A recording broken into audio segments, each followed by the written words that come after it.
Welcome to Running Hot, Action Network's motorsports betting podcast. I'm your host, Nick Giffen, predictive analyst here at Action Network. And joining me, as always, my co-host, Stephen Young of Roto Grinders, better known as Stevie TPFL. And this week, we talk bets for the Toyota Owners 400 at Richmond Raceway here on Running Hot. All right, Tyler Reddick dominated at COTA Circuit of the Americas, and he survived multiple late restarts to grab the win. And by doing so, Stevie, I think he's kind of asserted himself as one of, if not the king of the road courses these days. What do you think, Stevie? What'd you think about COTA, Tyler Reddick, all of it? I mean, I thought COTA was a great race until the end. I think the whole race is going to kind of get overshadowed by the restarts, the banging going into one, and all of that. I mean, but outside of that, love no stage breaks. I thought that was fantastic. It opened up different strategies, and at the end of the day, none of those strategies really came into play because we had a caution with 8-10 laps to go. But I mean, I really wanted to see how it was going to play out, right? Like, because Tyler Reddick was off strategy to those guys, but he was still the fastest car. So I liked the race. I was a fan of COTA. I thought it was fantastic, really. Like, I thought the cars were sliding around more. Drivers that were good on road courses were moving up late into runs. We saw some fall off, which was nice to see, So I thought a lot of good building points. My question, really, I'm curious before we get into talking about Richmond. I just have a quick question for you. Do you think NASCAR should say, I know this is where the start finish line should be at COTA, but we should move it to here so we don't have this like going into turn one? Or do you think NASCAR looks at it as like, oh yeah, we get this turn one, it's exciting, kind of thing? That's a really good question, and not one I've thought about. There are a couple tracks like that where the real start finish line is in one spot. Indy, And man, get rid of the Indy start finish line. Like, yeah. Indy road course is fantastic. Get rid of the start finish line where it's at. Yeah, and there's a couple other tracks where the start finish line is actually in one place and the restart zone is in another. I think of Mid-Ohio. They have the start finish line on a very short front stretch, and they restart in a really long backstretch as their restart zone. I think, especially for a track as long as Circuit of the Americas, they could do something like that. Have them restart. There's that like hairpin. I think it's turn 12. Have them restart coming off that as their restart zone. And then the start finish, and that'll take them through the stadium section. And the start finish line is where the start finish line is. Count that as lap one. And then lap two is just that full lap. So that would be your 2-lap restart. I think that's a great solution there personally. But definitely the end of the race got messy there. But Tyler Reddick certainly, especially with Chase Elliott out, is the dominant road course racer right now. I mean, Kyle Larson was up there in the argument for a while, but he just didn't have it, this past weekend. So right now, Reddick, the man to beat at not Richmond, at road courses. I'm thinking ahead to Richmond already, Stevie. We do move on from Circuit of the Americas to Richmond, and Richmond is our second, shorter flat track of the year. We did go to the 1 mile flatter track at Phoenix, where we saw the debut of that lower downforce package. And I know at Phoenix, it did create more tire wear. I don't necessarily know if it created the best racing, but it definitely created more tire wear. Teams had to manage the fact that they were getting more tire fall off than they did at Phoenix in the past. Well, we're going to have that again with Richmond in terms of the lower downforce package. Richmond already has a ton of fall off. So my question to you, Stevie, how do you think Phoenix from earlier this year is going to apply towards Richmond? I mean, I know we always try to use it in correlated tracks, but do you think it's going to be maybe even more important that we rely on Phoenix this year? I mean, short answer, yes. We're back to the 20-minute practices. We had a 50-minute practice session at Phoenix. We have a sample to look at with this new car, with this new package, and Phoenix is one of the, tracks that we use for Richmond to comp it anyway. So, I mean, the short answer is yes, we should be looking at Phoenix. And I mean, the books are certainly looking at Phoenix. So, trying to find any kind of early week edge is tough this week, honestly. Where when we went into Phoenix, we had a lot of edge to kind of look at, and we had a really exciting week that week on the podcast. But I mean, early week edge seems down because that, the books are definitely looking at, the same thing that we're looking at. So I think, we always try to look for like early week value. I think this might be a week where we're looking for, late week value, because I mean, it's like opposite thinking because Yeah. we're like, Nick, it feels like we're betting F1 and IndyCar this week. Like Mhm. it just, the odds are like, it's just crazy. It's 2 weeks in a row. Yeah, absolutely. I agree with you. And you kind of touched on a couple topics here that I wanted to talk about. The odds are brutal. Like William Byron he's like plus 450 at some books, plus 500, 5-1. It's crazy. William Byron. And he's had 2 top 10 finishes ever at Richmond. So they're definitely relying on Phoenix with William Byron, as you mentioned. And Kevin Harvick, he's always Kevin Harvick here. Even Kyle Larson, 6-1, 6.5-1. If you kind of odds shop around, these odds are brutal. So we've definitely done our best as far as getting these picks. We'll each have our 4 picks and our victory lane pick, but man, it certainly is tough sledding out there, which, like you said, then it opens up things for late week value. But little wrinkle here, Stevie. You talked about practice. Rain in the forecast. Currently for Yeah. Richmond, I am seeing about a 70% chance of rain on Saturday, which is the day they'd have the practice and the qualifying session.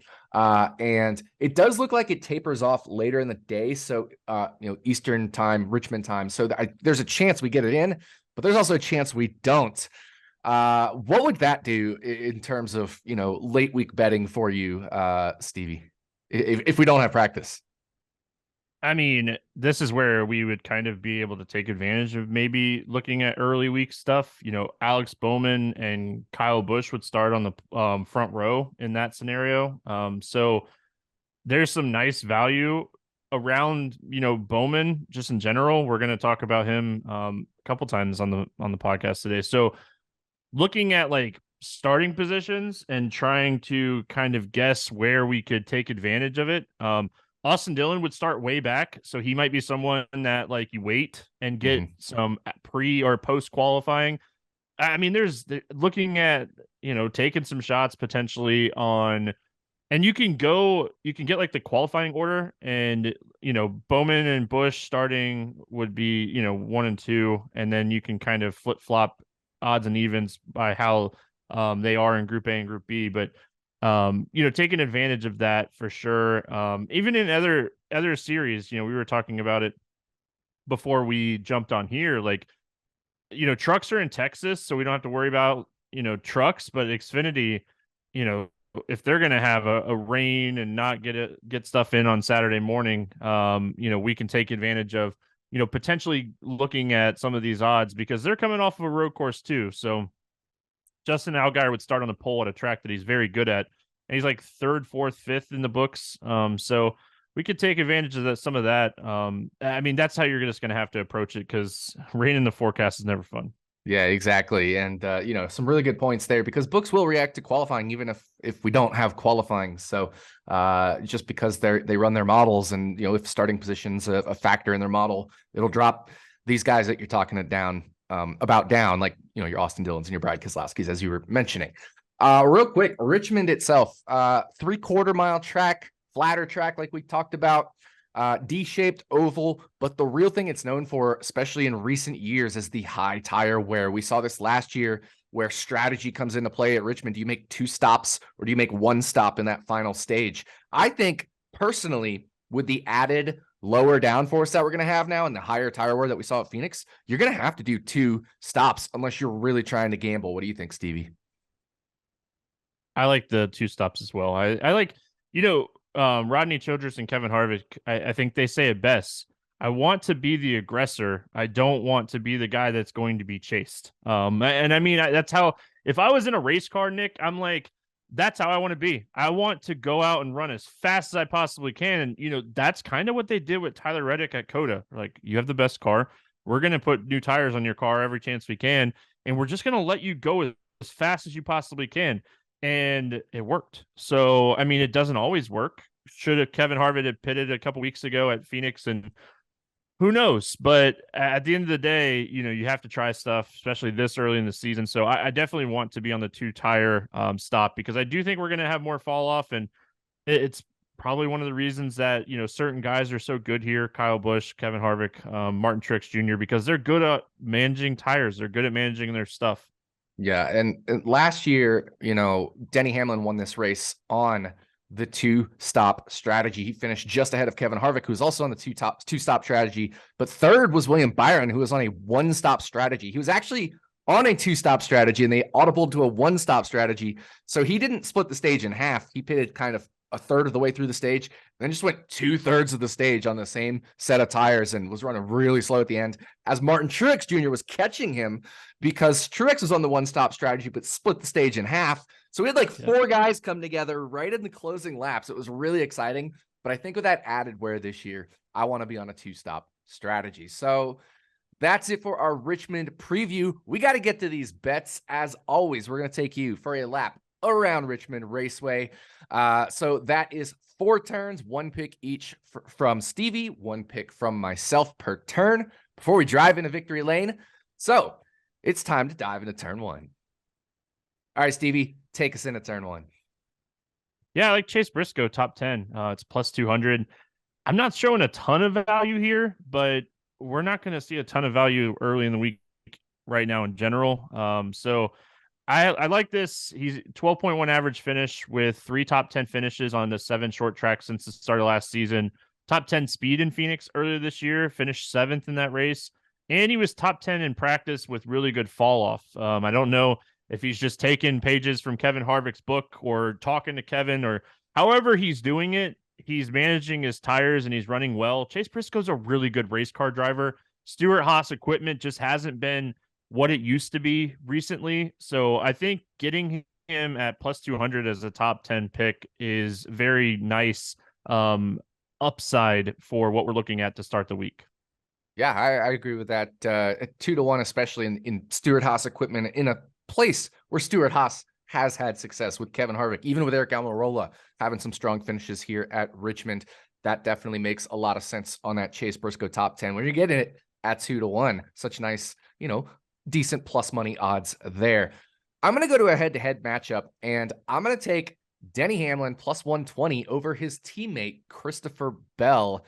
Now, if you look at the stats, and hat tip to Greg Mathern of the Garage Guys and Daily Downforce, he did a lot of number crunching here, but these two are pretty equal in top 10 percentage in terms of laps they run, top 5 percentage of laps they run at Richmond, top 3 percentage. So when they're equal, that should be about a 50-50 proposition. We're getting Denny Hamlin at plus 120. Hamlin also at Phoenix was running equal to or better than Bell most of that Phoenix race up until the very end. And, he had that incident with Ross Chastain, the actions detrimental. And also Denny Hamlin himself, he's just so damn good at Richmond. He has top 5s in 10 of his last 12 Richmond starts. It's hard to make Denny Hamlin an underdog to literally anybody here, even Kevin Harvick, even Martin Truex Jr.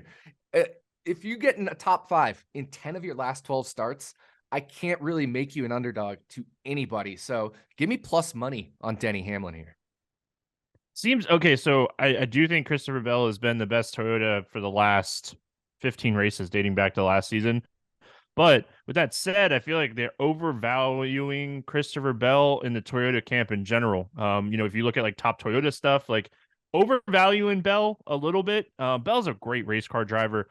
Denny Hamlin is a Hall of Famer. He's a potential Hall of Famer. With or without a championship, Denny Hamlin is going to be in the Hall of Fame. And Richmond is a track where he's from Virginia. He's dominated this racetrack. He's very good at the short, flat tracks. This is what he grew up on. So I'm with you on this. I did not have this until I was looking at our sheet earlier, and I tailed you on this one. So I like Hamlin. Getting him at plus money against really anybody, I'm going to have interest at Richmond. Yeah, for sure. And I'm tailing Greg Mathern here, so we're both tailing him in that way. But hey, that's why we're part of this community, because a lot of people have great picks, and I saw it and I was like, hey, I gotta ride along here with this one, because when you get top 10s in 10 of your last, or top 5s, I should say, in 10 of your last 12 starts, I can't make an underdog. So that takes us through turn 1, rolling through the corner, and let's go into turn 2. All right, Stevie, we made it through turn 1. What's your turn 2 pick here? I wanted the outright for this one, but we're not really getting good value really anywhere. And I mean, this isn't even the best value in the world, but Kevin Harvick top 10 or top 5, just kidding. Kevin Harvick top 5 plus 125. Just getting this at plus money, I think, is nice. I think that there's a great chance that he finishes in the top 5. He has 5 top 5 finishes in the last 7 short flat tracks, dating back to the start of 2022 season. Top 5 in speed in those tracks, ranks 2nd in speed at Phoenix with by far the best long run car. Wins the Phoenix race without the late race caution. Ran down Kyle Larson, passed Larson under green, and really Larson had nothing for him, to be honest. So with a track where we already have a little bit of fall off, and now we're adding a car and tire that could potentially add more fall off, Kevin Harvick is very good at long run speeds when it comes to tire fall off racetracks. We saw him dominate Atlanta, and he's been very good at these types of tracks for years. This is his bread and butter. So give me Kevin Harvick top 5 at plus 125. And I really do think, looking back at like recent Richmond races, we're going to see long runs. And I think that's where you're really going to see Kevin Harvick do his thing. Absolutely. I agree with you. And one of the things you mentioned, he wins that Phoenix race without the late race caution. Instead, guess who won that Phoenix race? It was William Byron. And they're in a head-to-head matchup this week. So my turn to pick, I'm taking Kevin Harvick, even money, over William Byron. Harvick was going to win that Phoenix race. He had the better car over the end there. Actually, William Byron had fallen to 3rd behind Kyle Larson as well. So I wouldn't say Byron's win was fluky. I mean, he easily had one of the 3 best cars in that Phoenix race. But I think by the end of that race, Harvick was definitely the better car. Now, if we look last year at Byron's 3rd place finish at Richmond, I talked about kind of that 4-way finish there between Byron, Truex, Hamlin, and Harvick. Byron's 3rd place was a bit fluky, and he still lost that head-to-head to Harvick, who finished 2nd in that race, just because Byron had that really weird strategy. But he wasn't the best car on the day. And in fact, that race last year, which is the first of the 2 Richmond races last year, is the only time he's ever led at Richmond. And in his career, he's only had one other top 10 at Richmond. So, for William Byron to be favored over Kevin Harvick when he's not as good at Richmond, just statistically over his career so far, and shouldn't have won at Phoenix earlier this year compared to Kevin Harvick without that caution, then, that's kind of, for me, I can't get behind Byron being a favorite over Harvick. I can't get behind Harvick being even money to Byron. I have Harvick favored here, so that's where I'm going to go for turn 2. And I'm going to guess you'd probably agree here, Stevie. Yeah, I mean, my model has Harvick winning the race. Like he's the favorite. So Right. The fact that you're getting him at even money against really anybody, like if you're on any book and you see Kevin Harvick as a dog or even to anybody, I like it. I mean, because Harvick, in my model, Harvick is the guy that win the race this week. There you go. So turn 2 was kind of the Kevin Harvick turn for us. So we got to go head down the backstretch and see what we got waiting for us in turn 3. All right, Stevie, what do you got for us as we barrel into turn 3? I mean, if we were like paying attention to that, we should have made that our turn 4 pick. We totally missed one there, Nick. That was a missed opportunity on the listen. It's March Madness. It's baseball car. starting. We got NASCAR in full swing, F1 going. Like we're busy, so we can overlook something like that. But my turn 3 pick this week, I'm gonna go to the top Toyota camp. I'm gonna go Tyler Reddick plus 550. I don't have him as the best Toyota, but I have him close enough that he should not be 550. He showed that he's capable of winning last week in a Toyota at COTA. I mean, he was by far the best car at COTA. He was the 2nd best car in speed at Phoenix earlier this year, had some of the best fall off in speed in practice at Phoenix. And he finished as the top Toyota in Phoenix, but he's priced as the 4th Toyota this weekend. So again, they're really kind of overvaluing Bell. They're really, kind of overvaluing race history for, everybody else in the Toyota camp. So the fact that we're getting Reddick at plus 550, I think is nice value. I think by the end of the week, this, ends up in like the 350 range. So this is one of the ones that I wanted to jump on early in the week. Yeah, I agree with that. 550, I think, is too long here. And while I'm not a huge fan of Tyler Reddick at Richmond, no top 10s, he's getting better every year. It's kind of like Kyle Larson. Like there's a few tracks where Kyle Larson would just get better and better throughout his career. And that's the same thing's happening with Tyler Reddick. Really good. Yes. He's a just really really damn good good. driver.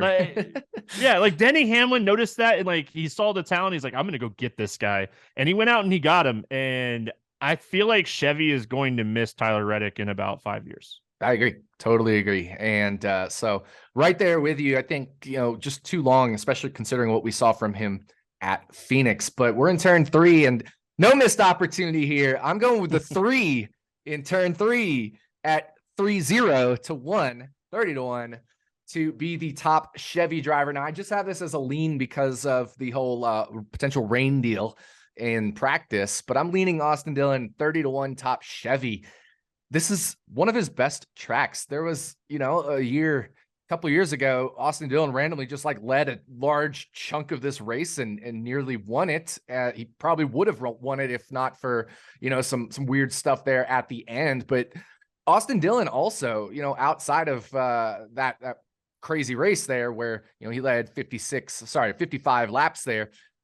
He's finished 6th. He's finished 6th. He's finished 10th a couple times. So, and these are all within, his last 8 races. So he's got 5 top 10s in his last 8 races here. And I know it's going to be hard to get top Chevy if you're just grabbing a top 10, but we've seen crazier things happen and he still has the potential to get even better, like up there in the top 5 or 6, because of those 8 races, 3 of them been 6th or better. So, I don't love it. I'm leaning it. And, if we get maybe 40 to 1 after a potential rain out in practice, I definitely would bet that. But right now at 30 to 1, I'm just going to lean Austin Dillon for top Chevy. What do you think there? I think it's a stretch, but you're also getting it at 30 to 1. Yep. So this might be one that you're like 0.25 units or something on, not like a full unit. I know it's like a lean for you, so you really don't know where you want to be unit wise this early in the week anyway. Yeah. Listen, he's sneaky good at high tire wear racetracks and he has a very aggressive crew chief. So I think, taking shots on Austin Dillon as top Chevy at 30 to 1 is not the craziest idea. I mean, Chevy is just really fast this year in general. Bowman, Byron, these guys, Larson, Kyle Busch. I mean, I think a lot has to go right, but at 30 to 1, that. So I don't think it's the craziest lean by any means. Yeah, I think especially if you don't get. You mentioned Bowman, Byron, et cetera. Like Byron, this isn't his best track. Even Larson, right. I know he has a win here, but not one of his best tracks. Bowman, same thing. Like you're getting these Ross Chastain, not one of his best tracks. You're getting like all these guys that are really good, these top Chevys at a place where, they're a little bit vulnerable. I'm not going to say they're a lot of bit vulnerable. They're a little bit vulnerable. Now, Kyle Busch, this is a very good track for him. So you always have to deal with that, which is Austin Dillon's teammate. But that you mentioned those, it made me think of that. Like it's also just a little bit of a spot where we get some of these guys not on a down week, but just not maybe their best tracks. But that is turn 3. Didn't waste the opportunity there, but we do have to head into turn 4. All right, Stevie, I guess we're not doing Kevin Harvick in this one, but what do you have for us in turn 4? I'm going to go to the groups. There was a couple groups that I think that there's some interesting spots. I know you got one early in the week where it moved super fast, but I'm going to go to Group D. It's Amarola, Briscoe, Bubba Wallace, and Ryan Preece. And Briscoe is actually tied for him and Wallace are both plus 240 at second, and Amarola is plus 200. So Briscoe at plus 240 is what I like in this group. He ranked 10th, Amarola 23rd, Wallace 16th, and Preece 20th in green flag speed at Phoenix. Wallace and Amarola 18 and 18.6 average finish on short flat tracks since the start of last year, where Briscoe had an average finish of 12.1 in those same races. My model has this as the best value for group bets early in the week. I'm very high on Briscoe in general. I think Briscoe is like top 5 potential, where Amarola, Wallace, Preece might be like top 10 potential. This is the type of track that like Preece, was brought back into like the Cup seat for. So he's sneaky in general on this type of racetrack, but not Bubba Wallace's best type of racetrack. Amarola is good at this type of racetrack, but I don't think he should be the favorite in this group looking at, recent history. So I'm going to take Briscoe at plus 240 here. Yeah, it's close for me. I definitely do actually like Almirola here. He does have 3 top 8s in his last 5 Richmond starts. The other thing about Phoenix you remember, Almirola started in the back and he was moving his way forward because I had a ton of Almirola bets that week. And he was moving his way So did forward. I. He was climbing through the field. He was looking really good. And then that wheel fell apart and that cost him his speed. So his 23rd green flag speed, very misleading there, because A, he had to deal with traffic all day coming from the back. I think he started 31st. And B, he, after that wheel fell off, it definitely damaged the car. He was a couple laps down, etc.